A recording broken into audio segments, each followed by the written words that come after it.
May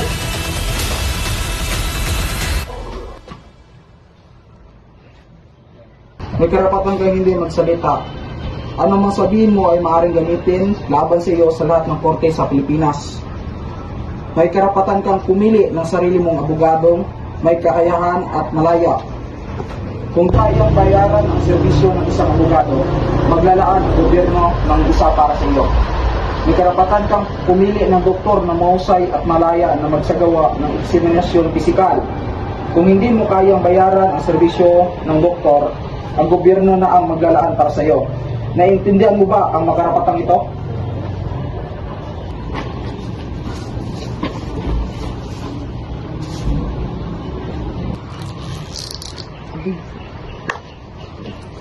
Pumunta ka na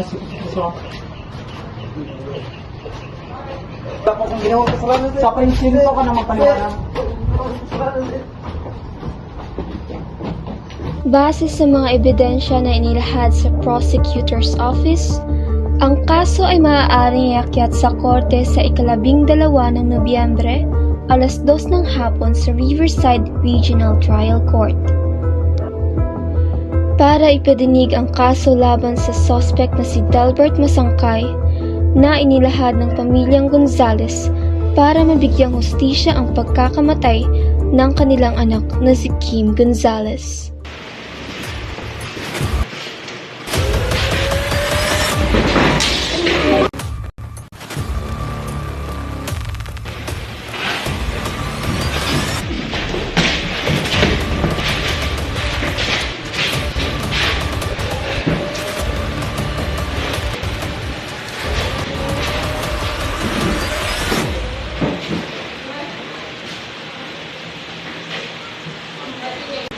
Makulong ka na sa kulungan!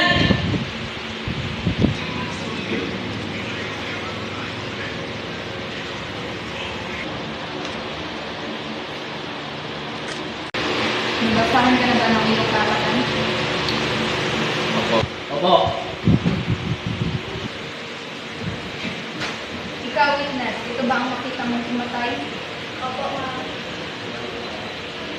Base sa inilahad sa akin na ebidensya, ikaw, Delbert Masangkay, ang pamilya ng Gonzales, ang pamilya ng biktima ay pwede nang iharap sa hukuman sa ika-12 ng Nobyembre, alas 2 ng hapon sa Regional Trial Court. Sa pagdating ng araw ng paglilitis, ang pamilyang Gonzales ay nagbigay ng mga matitibay na ebidensya laban sa akusadong si Delbert Masangkay. Sa pamamaraan na ito, ang suspect na si Delbert Masangkay ay humingi kasama ang kanyang abogado na bigyan ng pagkakataong magbago sa rehabilitation program na ibinigay sa kanya ng korte. Kasunod rin nito ay handa siyang tanggapin ang lahat ng parusa na kanyang ginawa. Ayon sa korte, malinaw na ang akusado ay gumawa ng krimen na naglalabag sa Article 294 Revised Penal Code at Article 249 Revised Penal Code na mas kilala bilang robbery with homicide.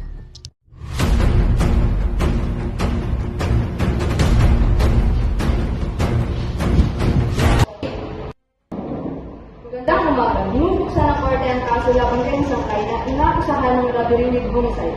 Abogado, ilahad mo ang kaso. Salamat po, Your Honor.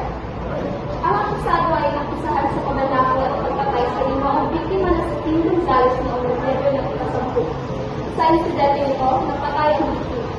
May mga testigo at nakita rin ang mga pagkakataon ng biktima sa bahay mismo ng suspect na nagpapatunay sa pagkakasangkot ng akusado.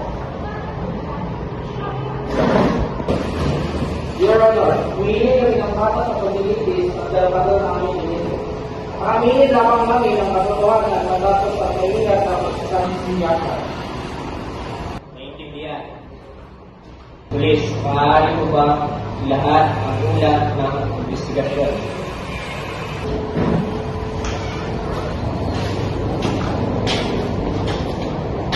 Your Honor, sa lugar ng krimen, nakuha namin ang fingerprints ng akusado at ang patalim na ginamit niya sa pagpasdan. Dala rin namin ang testigo na nakita sa pangyayari kung saan nakita siyang hinabol ng biktima at kinuha ang kagamitan nito at pinatay. Nakita ng testigo ang pagtakas niya at base sa aming investigasyon, nakita rin namin ang kalimitan ng biktima sa pamamanis ng mga suspect.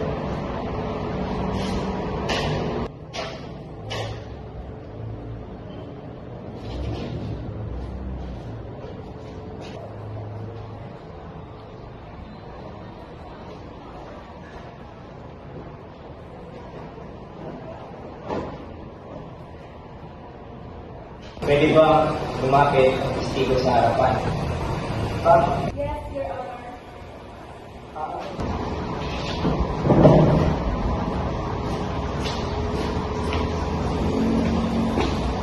Pwede mo ba ilahad ang buong pangyayari?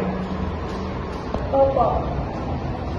Bilang saksi sa kasong ito, ito ba ay natutungpa na magsasabi ng buong katotohanan at walang itatago o babaguhin sa iyong mga saksi sa ngalan ng Diyos?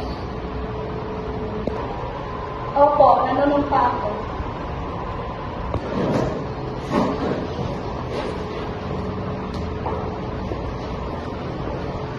Bakit mo ba nagawa ang superhero? Kaya ko siya ninagawan kasi natalo ko sa sugalan. Pinatay ko siya dahil sa sarili ko interes sa pera. Your Honor, masakit sa isang magulang ang mawala ng anak. Ang korte ay nakikinig at sinasaalang-alang ang epekto sa pamilya. Your Honor, hihiling kami ng konsiderasyon sa intensyon ng pagkakakulong sa pamamagitan ng tamang programa sa rehabilitasyon. Ang aming lente ay handang sumailalim sa rehabilitasyon pagkatapos ng hatol kung kinakailangan. Pero ba uling mensahe sa pamilya ng biktima?